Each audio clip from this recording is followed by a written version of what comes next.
Hello, it's Jimmy here at O'Reilly's. I have a Mercedes E350 here. So here's the issue with this one. Ash content 175 grams. We have differential pressure on idle 22 millibars, 33 milligrams of soot content. He's had someone clean it, but these numbers haven't come down, basically. None of these numbers have moved, he's told me. They're all in the same position it was before it was cleaned. And he's asking if I can sort the problem out. So if we rev the car up, can notice a little bit of an issue here. You can see oil here. And there's so we spray some of that.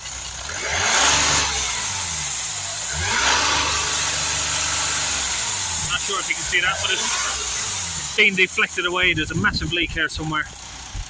So you can hear a massive air gushing out of here, and when you spray the spray you can see it's been deflected away. So there's some sort of an issue down here. I can't seem to see what just yet, but we're just going to have to take off some of this and have a look.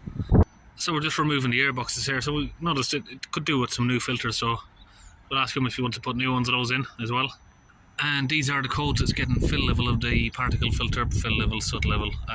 This code relates to EGR problem or airflow issues. So that could be related to this, I'm thinking, but there isn't a lot of information on that code. It's a bit of a rare code, really. So with that plastic out of the way there, give me some room to look at this. You can see there's sort of oil coming from this piece here. Now, I'm not really too familiar with this part, but it looks like there's something missing there, or it's not connected properly. So we may have to loosen the pipe up from down here somewhere, just so we can get some movement on it.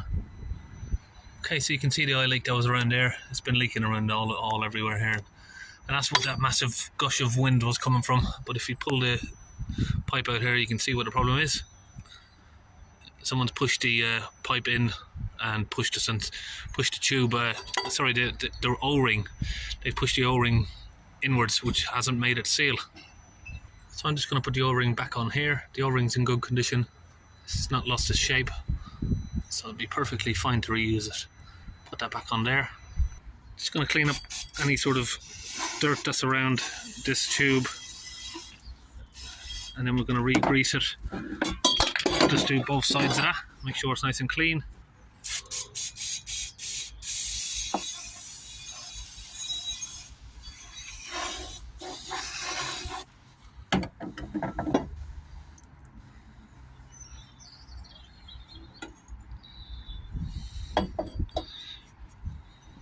Now I'm just going to use some high temp grease, and I'm just going to put a very small amount of it all the way around in there.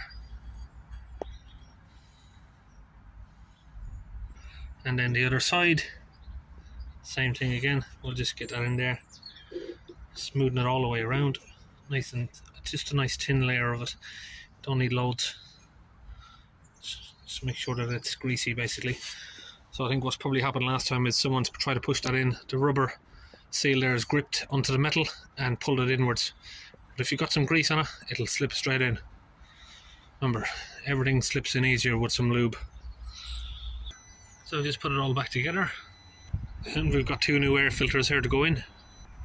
These tubes here, when I took these off, they were in this direction. I think these are on they're in that direction. Fitted on in the wrong way, so I think the right way to fit these is in that direction there, just so you got the lip that overruns on the outside. So these weren't fitted properly. Let's see if we can get those in properly now. You can see that's a lot better there now. You can see the lip where it was fitted in before. It was all sort of crushed. You could see a little bit of the orange here, but then it was crushed underneath from here. So it was getting air in through here as well. It wasn't sealed properly. How much better that is. You can see now the fluid's not getting deflected away. There's no air coming out. The car sounds so much better. Okay, now that that's done, the car sounds so much better. We're going to come in here to the DPF pressure sensor.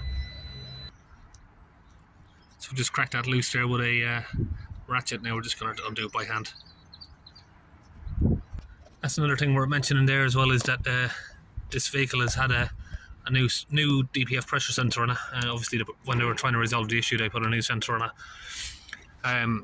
This has all been off, but the reason why this hasn't been put back right, it was all off before because someone was messing around with the injectors that had the leaking injectors, the fuel injectors.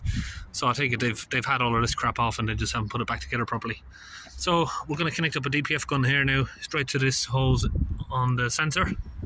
And the same thing as usual, we've got the Launch UK particle cleaning fluid. I'll put the link in the description. Connected up to the gun there, that's already filled, ready to go. And we have it connected to the compressor here. Now we'll get that fluid there pumped in.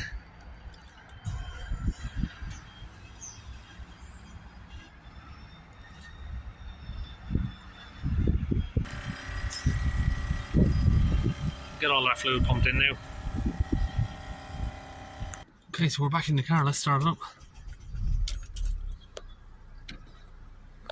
So let's have a look at the live data here, millibars on the pressure. You can see there where we are. And we can see there that's coming down already.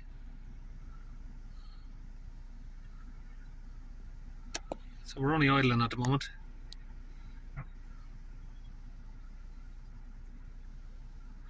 And we will raise the car up to 3000 RPM.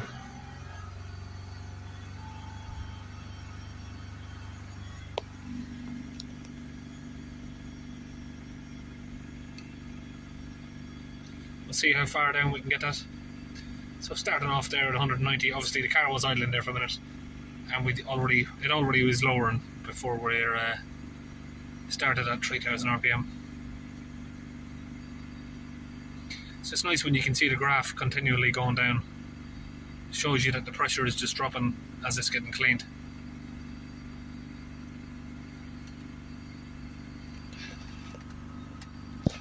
Try and get in line of the sun there so we're not getting the blur on the screen.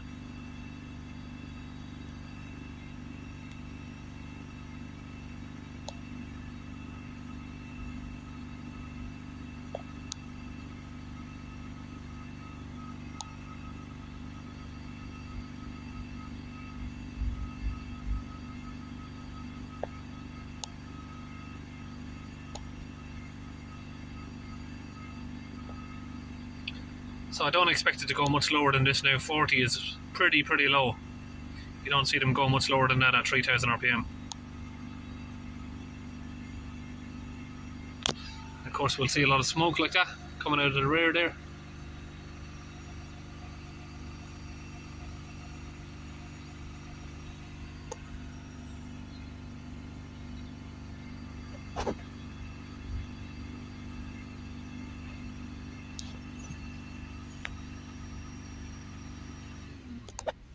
Let that idle, sort of evening out a bit there. Now we're down to 6 millibars. That is on idle. So now what we need to do is go in and hopefully reset all of these adaptions to get the grams of soot back to 0 and the ash back to 0. So these are calculations on how blocked the DPF's been, so it'll calculate how much soot the car has chucked into it while you're driving. So now we're going to go back. This is special functions or special procedures. Normally special functions, but a Mercedes might be slightly different. I'll still keep forgetting. Regeneration of the particle filter. No, we don't want to do that. Teaching of a control unit. Reset the contamination. Let's go back to the special procedures. It's only letting me do a regeneration. I've only got the option for regeneration by the looks of things. Can't just oh, there we go, sorry, I'm a little bit blind. Replaced the diesel particle filter. Okay, so we're ready to press F3 and then it's completed successfully.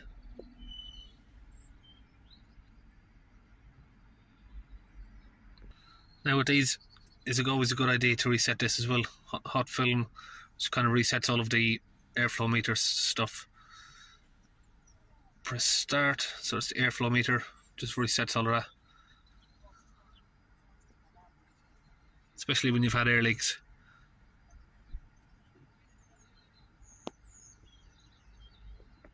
And that's done. Let's go back. Read the fault codes, soot content. So now we just need to clear that.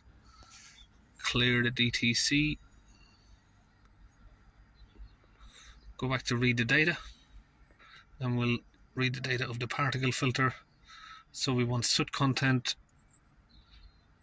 pressure, and the ash content. So we've got the ash content back to 0. Soot content doesn't seem to have moved, so we'll see if we can do something for that. So we're back in here again. We're going to reset the contamination of the air filter because we have replaced those. Okay, so there's soot level and ash level of the car is 0 grams. So that's it, we've done a test drive, took the car for a drive, codes are now gone. That's it, all finished. See you on the next video.